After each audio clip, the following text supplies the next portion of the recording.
Hi, Donna Heifel with Heifel Performance Group. Glad to have you driving along with us today. Today I want to talk a little bit about behavior change in corporate America coming from the perspective of the intelligence of crows. If none of you all have had the opportunity to see Joshua Klein is his name, or read articles in National Geographic on the intelligence of crows, you really need to take a look. And on my site at www.Heifel, that's Highfill, performance group, all one word.com, I actually have the clip and you need to take a look. But let me describe it real quickly. In this clip, some scientists got together and they fashioned a plastic cylinder. And at the bottom of the cylinder, they put a piece of meat. And in the meat is a little loop, but it's down in the cylinder. And beside it, they put a piece of straight wire. And then they let just a crow come in, and he obviously immediately senses the meat, and he looks down in the cylinder and he sees it, but he can't get to it. He can't reach it. So he sees the wire. And sure enough, he picks the wire up and tries to start jabbing at the meat. Well, the wire just pulls right out of the meat. He can't get enough traction to pull it up. So what he does, and this is unbelievable, is he takes that wire and he bends it around the plastic cylinder. And when he does that, it fashions a hook.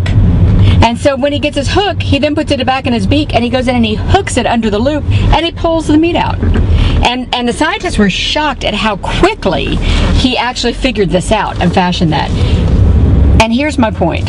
As we look at the intelligence of crows, I would like to make a point that that crow was more effective and faster doing that than we ever would have been in corporate America. And here's why. Number one, the crow played no politics.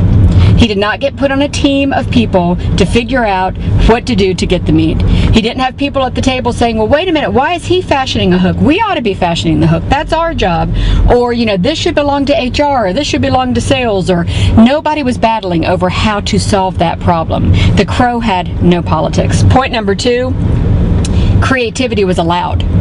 When he started trying to figure out how to make that work and bending that wire around that cylinder, nobody was saying, well, we haven't done it that way before, or, you know, I don't think that's the guidelines here. We need to think about how that's done because so-and-so is going to be angry it was done that way. He was allowed to be creative. He was allowed to do whatever it took to get that piece of meat. Third, there were no strict rules or policies that he had to look into and research to make sure that this was something that he was capable of doing. And fourth, he was totally focused on solving that problem, and the problem wasn't a problem. It was just something that he had to get around. So there was no lamenting. There was no, oh, why did this happen to me? There was no, everything's hard for a crow. Why is everything hard for a crow? All of his energy went into solving that problem and that problem alone. So I am saying that sometimes we really restrict the ability to be creative and to create change in corporate America because we have too many guidelines, too many rules, too many scared people trying to hold on to their piece of the pie, and there are problems that could be solved easily that take forever. In fact, by the time we solve them, they're over. They're not even there anymore. So think about that. Think about how right now the crows may have one up on us. That's it. Thanks for driving along with us today. I enjoyed it. See you next time.